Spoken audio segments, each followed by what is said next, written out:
आप सच जानना चाहते हैं कि इस देश में ध्रुवीकरण क्यों हुआ? क्या है ये ध्रुवीकरण?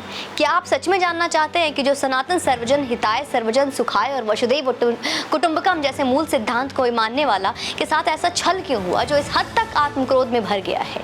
मैं बताती हूँ। जब तक हमने हमारे धर्म का मजाक बनने दिया, जब तक हमने हमारे मंदिर तोड़कर मस्जिद बनाने दिए, जब तक हमने आतताई को अकबर महान और शाहजहां जलालुद्दीन कहकर बुलाया, हम सनातनी अच्छे थे। अब जब हमारी खोई विरासतों को, कुचले सम्मान को, तोड़े मंदिरों को, लूटे मूर्तियों को हासिल करने के लिए आवाज बुलंद कर रहे हैं तो हम बुरे हो गए? वाह!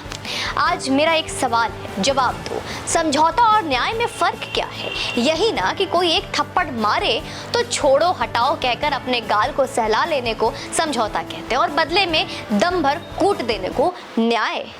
अब ये बताओ कि व्यवस्था का काम समझौता कराना है या न्याय करना? अगर समझौता करवाना है तो न्यायालय नाम क्यों रखे और समझौतालय जैसा समथिंग नाम क्यों नहीं रख दिया? फिर तुमसे और गांव की पंचायत में कोई फर्क नहीं रह जाएगा जो रेपिस्ट से शादी का समझौता करवाते हैं, है ना?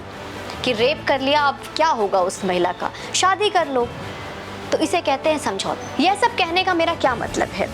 1991 उपासना स्थल कानून है। साल 1991 था, मामला बाबरी का चल रहा था। यह आज नहीं तो कल डहेगा, इसका अंदाजा केंद्र की कांग्रेस सरकार को हो चुका था और उन्हें अंदाजा यह भी हो गया था कि यह आखिरी नहीं होगा। इसके बाद वो भी गिराए जाएंगे जो मुस्लिम आक्रांताओं ने मंदिर गिराकर बनाए। इस तरह से उनका एक बड़ा शांति प्रिय वोट बैंक उनसे खफा हो जाएगा। अब उन्हें अपने शांति प्रिय वोट बैंक की कितनी फिक्र थी, ये शाह बानो मामले में सबको पता है ही कि कितनी फिक्र है। कैसे राजीव गांधी ने उस विधवा स्त्री से उसकी वो मदद छीन ली जो सुप्रीम कोर्ट के आदेश पर उसे उसके तलाकशुदा पति से हट जाने के तौर पर मिलने वाली थी। हाँ, तो तत्कालीन की बात करते हैं। 1991 की कांग्रेस सरकार की बागडोर पीवी नरसिम्हा राव के हाथों थी। उस समय केंद्र की नरसिम्हा सरकार एक कानून लेकर आती है।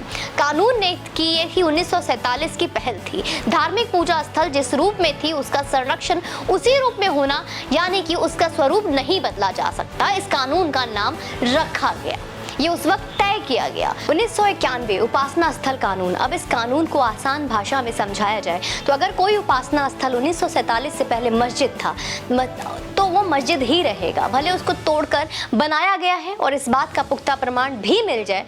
अब आप कहेंगे कि मैंने इस कानून के लिए मस्जिद का उदाहरण क्यों लिया? उपासना स्थल कानून तो मंदिर, गुरुद्वारा, चर्च सब पर लागू होता है, तो इसकी भी एक खास वजह है।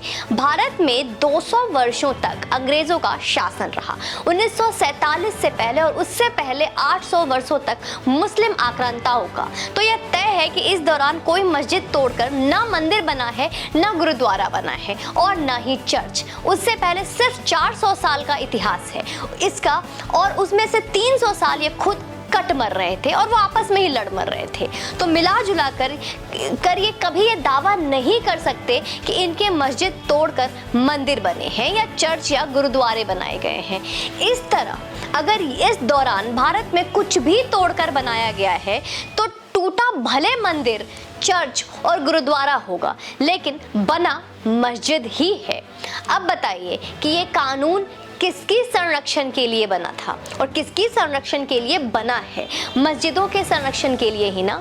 अब इस कानून की वैधता समझिए और मैं आपको ये भी बताऊंगी कि आज मैं इस कानून के बारे में आपको क्यों बता रही हूँ। अगर किसी ने आपके घर को 14 अगस्त 1947 को रात के 11 बजे 59 सेकंड तक गिराकर अपना घर बना लिया तो आप अपने घर पर दावा नहीं कर सकते। कैसा कानून है ये? कानून तो ये होना चाहिए ना कि दावा अगर वैध हो तो उसके कागज की जांच हो, दावे की जांच हो। अगर दावा सही निकले तो उसका घर गिराकर आपको आपका घर लौटाया जाए। न्याय तो यही कहता है ना, और यही न्याय होना चाहिए। कांग्रेस की सरकार के इस मुस्लिम प्रेम महातुष्टिकरण से भरे फैसले का कोई तुक समझ नहीं आता, सिवाय इसके कि तुम मुझे वोट दो और मैं तुम्हें बदले में देश दे दूंगा, वो भी टुकड़े टुकड़े में। 370 भी ऐसा ही था, 35A भी ऐसा ही था। हट गए ना, तो केंद्र की मोदी सरकार से आज हाथ जोड़कर मैं विनती करती हूँ कि इस कानून को भी जितना जल्दी हो सके हटाइए। और कांग्रेस के हिंदू कार्यकर्ताओं से मैं सवाल पूछती हूँ, लाज शर्म, धर्म, राम, शिव, कृष्ण सब अपना राजमाता के चरणों में गिरवी रख दिए हो क्या? कुछ भी लाज नहीं बचा, कुछ भी धर्म नहीं बचा। अपनी माँ से पूछिए, उनके लिए उनका राम बड़ा है या आपका कांग्रेस बड़ा है? कल को कांग्रेस की सरकार आपके घर में अब्दुल की और सलीम को रहने भेज देगा तो क्या आप रख लोगे? अपना पूजा घर उन्हें रहने के लिए दे दोगे? एक टेंट बनाकर अपने बाहर रहोगे? हाँ, राम जी को मत रखना अपने साथ टेंट पे, उन्हें अयोध्या भेज देना जहां उनके भव्य राम मंदिर बन रहा है। और इस बात से बहुत लोगों को मिर्ची लग रही है और इस बात को मानना आपके लिए मुश्किल है क्योंकि आपको एक राजमाता को खुश करना है।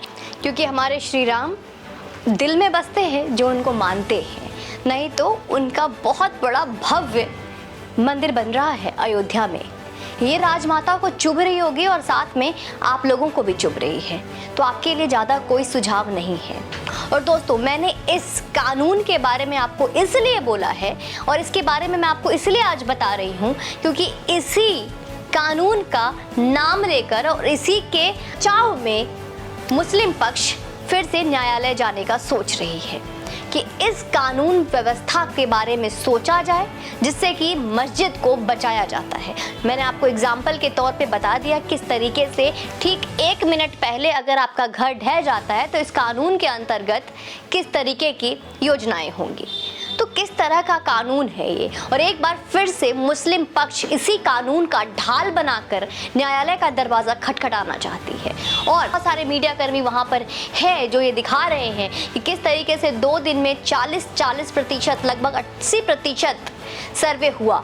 आज का सुबह का सर्वे हो चुका है। सर्वे के दौरान क्या चीज़ें निकली हैं, कितने फुटेज निकले हैं, कितने वीडियोस निकले हैं और क्या चीज़ें अभी तक सामने आई हैं, वो बहुत जल्द कोर्ट हमसे साझा करेगी और फैसला बहुत जल्द आने वाला है। हिंदू पक्ष कहती है कि हमने जितना सोचा था, जितना दावा किया था, उससे कहीं अधिक हमने पाया। मुस्लिम पक्ष कहती है कि वहाँ पे कुछ भी ऐसा है ही नहीं, वो मस्जिद थी और मस्जिद ही रहेगी।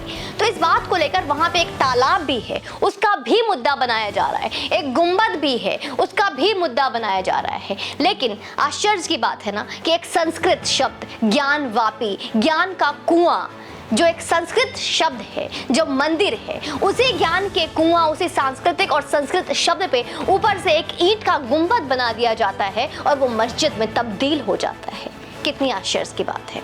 लेकिन हम निर्णय का इंतजार करेंगे और उम्मीद करते हैं कि बहुत जल्द, जैसे हमने 5 अगस्त को राम मंदिर के लिए खुशियां मनाई थी, वो दिन बहुत जल्द आएगा। और जैसे हमारे ओवैसी मियाँ कहते हैं कि अब हम नहीं देंगे, बाबरी को खो दिया, अब कोई और मस्जिद नहीं खोएंगे।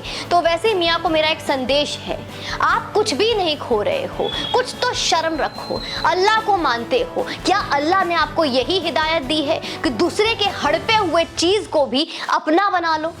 आपके अल्लाह ने तो आपको सिखाया है, जिस तरीके से आप नमाज पढ़ते हो, ये हमने जाना भी और पढ़ा भी और हम इस चीज़ को मानते हैं कि अगर आपके अल्लाह ने आपको सिखाया है कि आप अदबी में रहो, बदतमीजी ना करो, तो ज़रा कर लो यार मियाँ थोड़ा। कब तक बदतमीजी करोगे? क्योंकि अब ये योगी सरकार है, तो ज़रा ढंग से।